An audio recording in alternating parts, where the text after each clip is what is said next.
Joining me here tonight on the Sports Queue, happy to welcome in Jeff Levering, the Milwaukee Brewers radio play-by-play announcer, and you also see him occasionally on TV as well on Bally Sports Wisconsin. Follow him on Twitter at JLevering4. Jeff, really appreciate the time tonight. How are you? I'm doing great. Thanks for having me on. I appreciate the time. Yeah, no problem at all, and looking forward to discussing, obviously, a really exciting Brewers team this season. First of all, how fun has it been this season to be on what kind of seems like a magical ride, right? Fans back in the stands, Brewers playing as good a baseball throughout the season as they ever have, really, in franchise history, a record-setting pitching staff, now an NL Central title. How fun has it been to be around this team every day? It really has been a lot of fun, starting with spring training and everybody talking about just where to go from last year and with no fans in the stands to what the team began with 25% capacity and then ultimately 50% and then to clinch the division championship on the last regular season home game of the year in front of a packed house. It's just been a really, really fun season. And, of course, the offense came together with the addition of Willy Adames at the end of the month of May. And the offense started to click. The pitching's been phenomenal all season long. It's just a really good group. And everybody seems to enjoy each other's company. And even though there's been 60 players that have been on that roster, not one single person has not affected the club in a positive way. So it's been a really special group. I know Craig Counsell and the rest of the crew and the coaching staff are very pleased with where the team's at right now. Yeah, and we'll get into the more specifics on the field in a moment. Obviously, like you mentioned, 60 different players leading to this NL Central title. Your main job is on the radio with the Brewers Radio Network, but you have done some games on TV the last couple of seasons, including the one on Sunday when they clinched the NL Central. Is your preparation any different for a TV game, or is it more preparing the same, but just making sure you're wearing a shirt and tie and sliding down a booth? It's just a matter of walking a couple of extra steps to the other booth. No, my preparation is very similar for a radio broadcast as it is on a television broadcast. When you work with a guy like Bob Uecker, who you just never know what kind of direction he's going to go in with his broadcast on the radio side, it's tough to prepare for all of those types of twists and turns they could make, and you really can't prepare for those types of things. So you kind of got to go on the fly.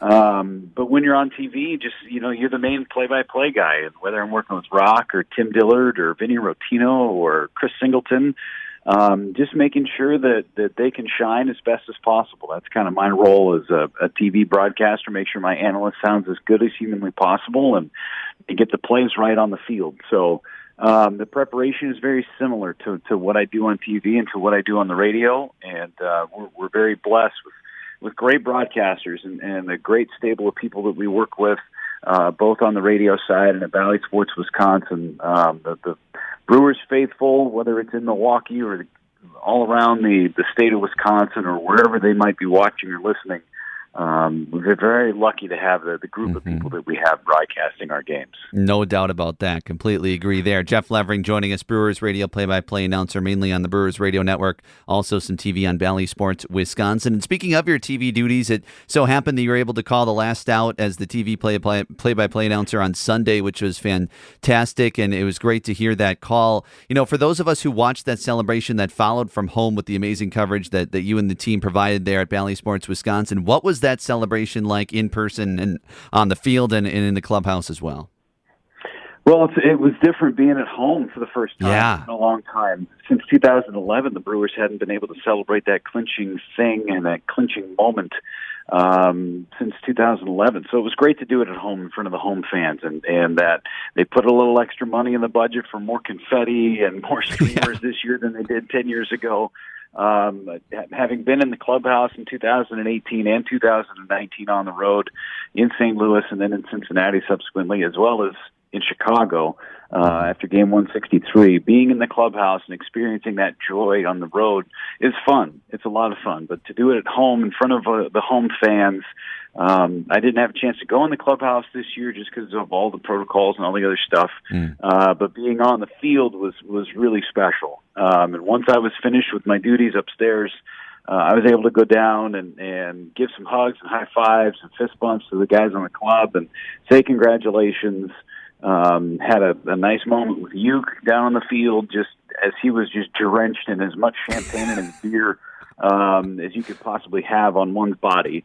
He had it. So it was a lot of fun down there on the field. And I know a lot of extra people who had never experienced a moment like that, players, front office people, staff members who had never experienced a clinch moment like that, took an extra couple of moments to really soak it up and take the confetti and do some confetti angels in the outfield. And it was a really neat experience that I'll never forget. Absolutely. And one of the, you mentioned Bob Uecker there, and he was right in the middle of that celebration. Of course, they celebrated him on Saturday for the 50 years with the Brewers. How much, is he embraced by the players and coaches of the team? Because it looks like he is, when he's around those guys, they just treat him as, one of the guys on the team, and I'm sure he absolutely loves it. Yeah, he does, and I think on Saturday when it was Bob Uecker Day and Yelich wore the special spikes and Yelich and the rest of the team bought Uecker pair of Jordans, which had his little Air Uecker symbol on the back left heel, and then on the back right heel, it kind of tells you everything about how the players feel about him. It said one of us. They feel like he is a part of the team. He's in the clubhouse every day, and that's his lifeblood. And in 2020, when he didn't have that, it just didn't seem like he was having a whole lot of fun doing the job. He was calling the games the way that he was trying to, but with no fans and the inability to go down and talk to the players. You could tell it was taking a toll on him. So starting in spring training and all through the course of this year, he's able to be in the clubhouse and see the guys and be a part of it. It's what keeps him young.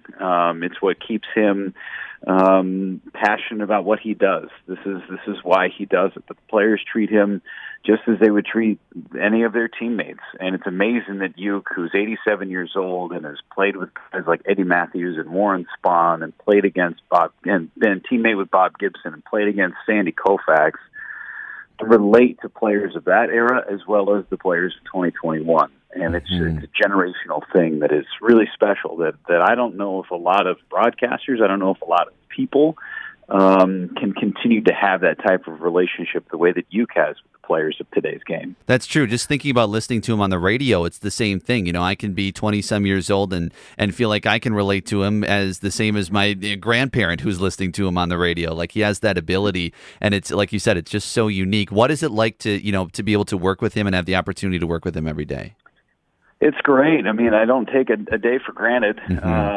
You walk into the booth, and when I'm working on the radio side and I'm filling out the scorebook that we share, because we share a scorebook, it's one of those things where I go and I sit down and I went, man, I can't wait to go to work today because I just don't know what I'm going to get. And it's a great thing. It's a great feeling. I don't know what kind of story I'm going to get from Uecker or what kind of broadcast we're going to have. I don't know what this game is going to bring us and the conversations that we might be able to have. I don't take it for granted. I don't take whatever's happening away from the ballpark or whatever kind of day you're having. You show up at the ballpark and you expect to have a good day when you get to work with Uecker. And I've had a great day from the last 7 years of my time with the Brewers, and hopefully there are a lot more coming too. It's just an amazing honor to have that opportunity to work with him. Absolutely. Jeff Levering joining us here on the Sports Q, Brewers radio play-by-play announcer, mainly on the Brewers Radio Network, and also does some TV as well on Bally Sports Wisconsin. So let's turn to this team on the field as we get closer to the postseason. Starts next Friday for the Brewers. What does it seem, what does it seem like the strategy will be this week for Counsell and the club? Because they're locked into that 2 seed. So do you think they will, we'll see some resting of players? Do you think they're going to try to, trot out the typical lineup to try to keep guys fresh? Because they still have that 4 days off between Sunday's last regular season game and that Friday game 1 of the NLDS. So what does it kind of seem like their strategy is this week against the Cardinals and Dodgers? Well, it seemed like last night they were trying to pull off the gas a little bit on Brandon Woodruff, and in subsequent starts they might do that with some other guys. But I really do think that because you have that 4-day layoff before the division series, that you're going to try and keep those pitchers at least on normal rest. You might give the bullpen guys a little bit of a break because they've been grinding here over the last couple of weeks. So maybe you don't go back-to-back days with a couple of those guys. Maybe you don't go 7 innings with Corbin Burns, but you go 4.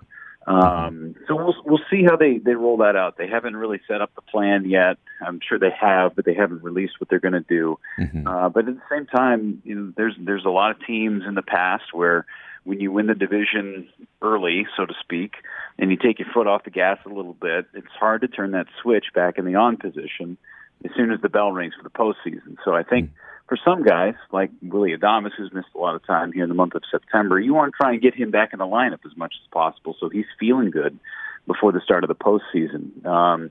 Eduardo Escobar had a good series against the Mets, but was hitless against the St. Louis Cardinals. So you want to make sure that he's locked in, and the guys that you're going to be relying upon offensively, you want to make sure that they're locked in.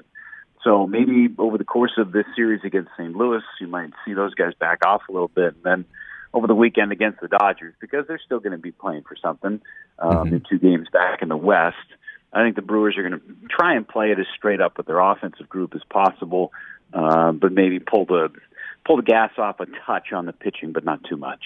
That makes a lot of sense. Last question for you, Jeff. Jeff Levering joining me here on the Sports Queue. You've seen the teams that the Brewers could play in the postseason, whether it be the Giants, the Dodgers, Braves, Phillies. You've seen these teams, up close and personal calling the game. So are there any specific teams that you think the Brewers match up a little better against as we go into the postseason compared to the others? I think they match up against anybody, okay. To be honest with you. With the pitching that they have, with the three starters, with Woodruff and Burns and Peralta, and the way that Lauer's been throwing the ball, and even Adrian Hauser, depending on the role that you have for those guys. In a 5-game series, you probably don't have a start from Adrian, but more than likely you could piggyback him with Eric Lauer. But their pitching matches up with anybody in Major League Baseball. It doesn't matter if it's the National League or the American League. And the offense has great potential too, especially when they're at full strength. Feels like Christian Yelich is starting to hit the ball a little bit better, which is a great sign. They need him to get going. But they've got great depth within that lineup. And I think they're a good matchup against anybody. I think the Braves lineup is very potent. Of course, the Dodgers are having an amazing season. The Giants are having an amazing season. The Brewers ended up taking a series out there in San Francisco, which is outstanding.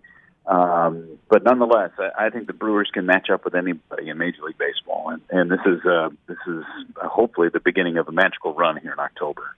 Really hope so as well. Jeff, I really appreciate the time. Follow Jeff Levering on Twitter if you want to, at JLevering4, and also hear him on the Brewers Radio Network throughout the postseason. Jeff, really appreciate the time, and hope to do this again soon. You got it, Hunter. Thank you so much.